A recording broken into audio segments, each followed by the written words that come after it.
Me, 28, and fiancé, 27, have been together for 4 years, engaged for 6 months. I also have a 7-year-old lab mix who is the greatest dog in existence. On Saturday, my fiancé had a bachelorette party at home. I stayed with my parents, but I left the dog with her because she likes having him there. However, I made sure to tell her to put the dog in our bedroom once the party gets going. 5 a.m. on Sunday I get a frantic call that something's wrong with the dog. She was drunk, so I told her to get a taxi and go to the emergency vet clinic. When I got there, she looked like she hadn't stopped crying for hours and she couldn't even speak. 2 of her friends were there, so they told me my dog is alive but not well. I felt sorry for her for an entire 10 minutes while waiting for the doctor. But then, the doctor told me my dog ingested large amounts of alcohol and chocolate edibles. The girls apparently thought it would be cool to leave everything out on short coffee tables, leave the dog to wander around instead of putting him in our bedroom, and then get wasted and not notice he was going to town with the booze and edibles. When we got home, I told my fiancée to pack and get out of my house and my life. I told her to tell her guests the wedding is off, and I'll tell mine. She was shocked, but she took her things and left. 2 hours later, I get bombarded by messages on Messenger, WhatsApp, by her sisters, brother's wife, her mom, her friends, telling me that I am insane to do this to her after 4 years. They started off defending her, but it quickly turned into insulting me. The logical thing for me to do was look for comfort in my friends and family. Nope. They all agree. My mom said, well, it was a mistake, she didn't do it on purpose, besides, the dog didn't die. Lucky me, eh? My dog didn't die. My sister was appalled that I canceled the wedding over that. And even my best man said I might have overreacted. Yes, our relationship has had ups and downs, but it's mostly worked fine. But I am so disgusted at my fiancée that I can't even imagine looking her in the eye, let alone spending my whole life with her. She isn't 17, she is 27. By the way, this is not the first dumb thing she has done. She likes to text while driving. She always leaves stuff on the electric stove, like kitchen towels, the cutting board, etc., even though she has turned on the wrong burner and burnt whatever was on it several times in the past, and similar dangerous things. It's not something I hold against her in the sense that I would ever mention in a fight, but I'd be lying if I said I wasn't worried that she might end up killing herself or someone else. For example, my dog. I'm 99% sure I will stand by my decision. But am I really an idiot? Literally, nobody is on my side and I have no idea what to think. You are the idiot. You don't like this woman at all, but you've dragged this relationship to the brink of marriage, seeking and cataloging reasons to end it.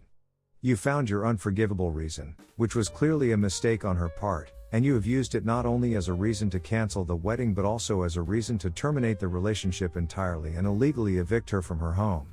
Everyone's the idiot here. You are never obligated to stay with any person, and breaking up before the wedding is the responsible thing to do given how you feel. But people make mistakes. I admit that I have accidentally turned on the wrong burner when cooking and destroyed a favorite platter, and just the other day I accidentally locked my keys in the car. It was only sheer good luck that one of the kids wasn't in there. Things happens to the best of us, and accidents are inevitable. You are obviously looking for a reason to get out of this relationship and one fell into your lap. Not the idiot. If this is your no-go, it is your no-go. I can see how everyone thinks you overreacting, but if my partner almost accidentally, for me it sounds like she just didn't take you asking her to put the dog in the bedroom serious enough, killed my dog, I wouldn't be able to trust her with my dog ever again. Adopting a dog for me is to vow to take care of him, protect him from himself and the world and make him my family. Some people might not understand that, and that is totally okay, but in the end, you are in charge of your own life, so you get to choose this. I was away at the weekend and my stepdaughter, who's 14, was at ours. I'm 24 and still dress quite young. By that I mean I dress like someone in their early 20s, and I'm very into fashion, so she likes a lot of my clothes. So I came back home yesterday and she was still at ours, and I noticed that a dress of mine was in with the washing. I said to my husband, why is this in the wash, I haven't worn it? And he said, oh, Kayla borrowed it the other night, you don't mind, do you? I was like, yeah, actually I do mind. This isn't a cheap dress, and also I just really don't want my stepdaughter wearing my clothes. He was like, oh sorry, I didn't think you'd mind, and he was annoyed at me that I was bothered by it. She walked into the room and asked what was going on, and I was like to her, can you ask me next time you want to borrow something, because a lot of my clothes are quite expensive and I don't want them getting ruined, and she was like okay. Then she walked off and my husband was like, chill out, it's just a dress, if she ruined it I would have bought you a new one. I was like, that's not really the point, but okay, whatever. No idiots here. Sounds like the daughter asked for permission and got it. Sounds like your husband didn't really realize you mind. If you're not comfortable with sharing clothes, that's reasonable. It does sound that you could be a bit more tactful and better in communications. By saying I don't want them getting ruined, you're telling your stepdaughter that she's clumsy and not careful. That doesn't make you an apple, but it's probably not the message you want to send. It's okay to just say you don't like it and leave it at that. The same goes for your husband, by the way, who should have asked you. You are the idiot. Honestly, yikes, maybe don't talk to your stepdaughter like that. You've only been married 9 months and are already throwing a relationship with the stepdaughter down the drain. I'll give you a tip, you should be nicer to her because she was there a whole lot longer than you, and I suspect the husband will almost always side with her, as he should, it's his kid. Your husband doesn't treat you like an equal because you are at completely different life stages. He's already raised a kid and you are clearly still young. Not the idiot. I wouldn't blame your stepdaughter, she's just a kid, and it sounds like once you asked that she'd check with you first, she understood and agreed. Your husband was an idiot for having such an unreasonable response to the situation. Is he concerned about your relationship with her or something, maybe? It's sweet that your stepdaughter wants to borrow your clothes, and it could be a good opportunity to bond a bit. Totally fine to have boundaries about wanting her to get permission first, though. My oldest daughter turned 12 last month. For her birthday, she got her first cell phone from my wife and me. This device is a budget smartphone. Although it's far from the iPhone 10, it is everything she would need on it. Calling, texting, maps, music, Bluetooth, social media apps. I thought this would make her happy. It didn't. The first thing she said after seeing it was, why didn't you get me an iPhone? I told her this was her first phone, and she will get a huge upgrade if she takes care of this one and keeps her grades up. She was very upset. She took the phone to her room without even saying, thank you. Fast forward to last Monday. She came home from school with a shattered screen. I noticed the case was off too. I asked her what happened. It fell. No worries, we have a protection plan. I was going to get it replaced the next day. She was strongly against doing that, because we might as well just get the iPhone now. At that point I finally put 2 and 2 together. She did try to destroy her phone so we'd get her a better one. My wife and I had a long talk with her. I really just wanted to teach her that what she did is wrong, get the replacement, and move on. I also hoped she would understand our perspective. But she argued with us. Why can't mom and I just get better paying jobs? Why can't the family sacrifice our Netflix and HBO for her? How about those thousands of dollars we put away for college? All of her friends have new iPhones. So I went and got her a prepaid plan with a cheap phone and a limited number of minutes/texts each month. 911 still works when it's out of minutes. Her new phone is frankly awful compared to the first one. It can call fine. Texting works, but it's difficult to have a conversation with the layout. The camera is worse than a potato. This is as close as I can get to a no phone punishment while keeping the safety benefits of a phone. She will have this phone until her next birthday, when we'll give her the replacement for the one she broke. My wife agrees with this decision.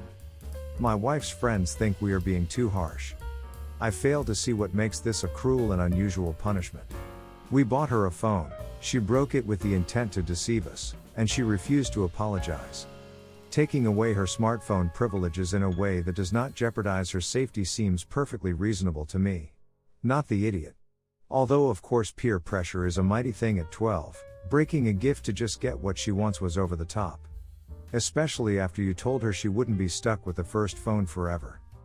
In my opinion, you or as parents were very level-headed. My parents would have freaked out and retaliated over the top. I am sure one day your daughter will appreciate what she learned from this encounter. Not the idiot, but you should also understand that kids' world does not work like the adults' one.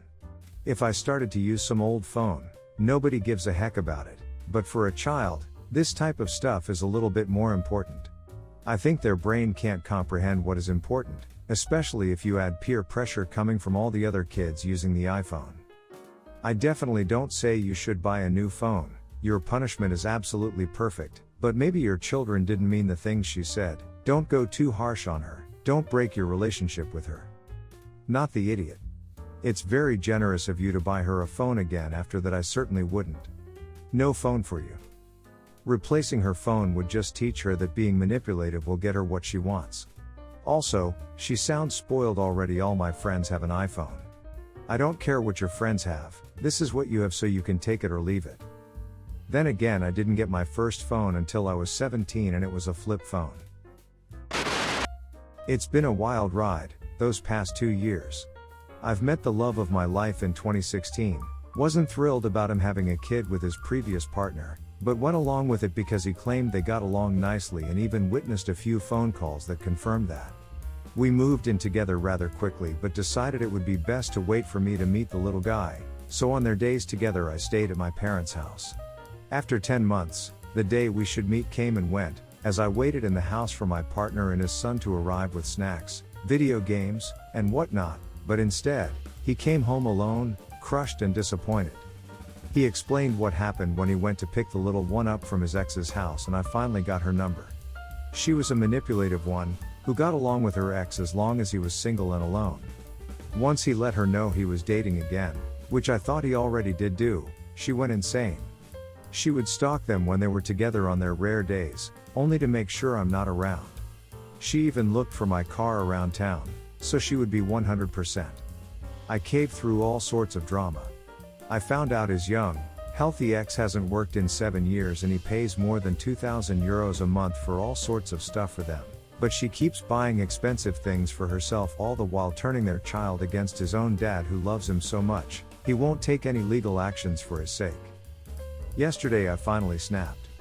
My travel agent called to ask about some sort of refund. We bought plane tickets to Australia 6 months prior, and we were looking forward to it all year.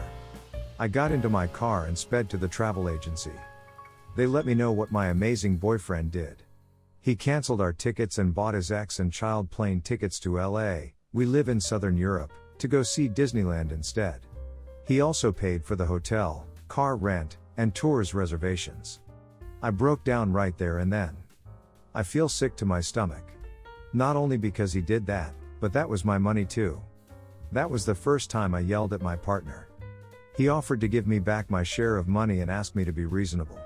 His ex just bought a new car even though the old one, Audi Q3 not even 5 years old, was working fine, so she couldn't afford to take her own kid on vacation. Today I told him to choose between seeking some legal actions against his crazy ex, or I'm leaving. So now I'm the cruel one because I apparently don't love his child and won't put his needs first. Not the idiot. Your BF is most definitely an idiot for canceling your trip to pay for this trip for his kid and ex without discussing it with you first. Generally speaking, when you get involved with a man with a child, you have to take on the child as well, they come as a package. You are also forced to engage with an ex because he will be tied to her forever. However, in this case, your BF sounds like he is putting his ex and her BS before you, which is not right. He totally overstepped the mark here. Not the idiot, but your partner and his ex are and have some major issues. Why didn't he offer her to take his son with you both? I mean, the son would have had his vacations and both of you would have been fine. Using your money for his ex without asking you is a huge red flag to me. The even bigger one is that he didn't tell you the news himself, but you had to go to the travel agent and get that news from a stranger. I would have been dumbfounded, to be honest. Not the idiot. Break up with this guy. He has too much baggage. I don't mean his son as baggage, I mean him paying for his ex and her expectations of him doing so. Going to Disneyland isn't even a need. It is a want. A need is a babysitter, school, clothes, etc. Also, he should not be touching your money whatsoever. You are not the child's mom. You owe nothing financially. Stop making excuses for him and realize you can do better than his pushover baby mama. A lawyer won't fix his pushover self. I, 28, bought a fluffy cardigan in an old lady shop and Mother's Day is coming up here, Australia. There were signs everywhere about it by Momness Etc. My mother is a narcissistic and abusive poor excuse for parenting who popped out too many babies. I'm the youngest of 7 kids, and regularly used to tell me she wishes she aborted me. I've been no contact with her for almost 2 years. When I bought this cardigan, the shop manager, her badge said manager under her name, kept trying to get me to sign up for their loyalty card. I politely declined 3 times. Then she started talking about how if I sign up and refer my mom then she can get this reward for Mother's Day blah blah. People signing up get this thing that will be a great Mother's Day present. I declined twice more. Then she said, how about your mother? Does she have a loyalty card or can we sign her up through you? I had reached my limit at that point and thought if she doesn't just ring up this cardigan and let me pay, I'm going to walk out. But I wanted it because it's so soft and fluffy. So I said, oh, my mother has passed away. The other person working in the shop gave her a look like you screwed up, idiot. The manager went silent and rang up my cardigan and took my money. Not the idiot. I've worked retail forever and yeah, a lot of companies actually do want you to be this aggressive about membership, loyalty, and or store credit cards. However, most places also have a rule of thumb about how many times you should ask and when to stop. Maybe they don't at the shop you were at, or they were running some employee incentive of some kind, but that really doesn't excuse the teller continuing to push after you told her no multiple times.